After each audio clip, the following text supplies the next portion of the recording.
बिस्मिल्लाहिर्रहमानिर्रहीम। अस्सलाम वालेकुम नाज़रीन, आपका मेज़बान सैयद दानियाल एक बार फिर आपकी खिदमत में हाज़िर है। नाज़रीन, ज़ैरा काज़मी केस के हवाले से आपको एक ब्रेकिंग न्यूज़ देता चलूँ। आज सिंध हाई कोर्ट में क्या हुआ और सिटी कोर्ट में क्या होने जा रहा है, इस दोनों के हवाले से मैं आपको अपडेट करनी थी।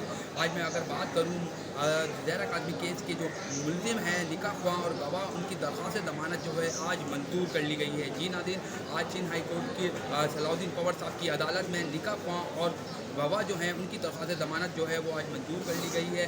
अगर मैं बात करूँ आज सिटी कोर्ट की, तो सिटी कोर्ट में भी जो है मुल्ज़िम ज़हीर और शब्बीर की दरख्वास्त ज़मानत के हवाले से 11 बजे अहम समाअत होनी है। 11 बजे कमरा अदालत से जो है हुक्मनामा जारी होगा और कुछ ही देर बाद जो है इन दोनों का भी पता चलेगा, इन भाइयों का, कि इनकी ज़मानत होती है या नहीं होती।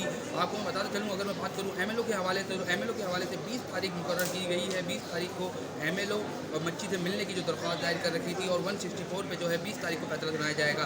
नाज़रीन, तो आज की ये अहम पेशरफ्त थी इस वक्त की कि हाई कोर्ट में निकाह ख्वाह और गवाह की दरख्वास्त ज़मानत मंजूर कर ली गई है। अब देखना ये है कि सिटी कोर्ट में 11 बजे इलियास मेमन साहब की जो अदालत है, तो वहाँ से क्या बड़ा हुक्मनामा जारी होता है। इन दोनों भाइयों की दरख्वास्त ज़मानत मंजूर की जाती है या मुस्तरद कर दी जाती है या डेट दी जाती है। जो भी अहम पेशरफ्त होगी हम आपको अपडेट करते रहेंगे। जी।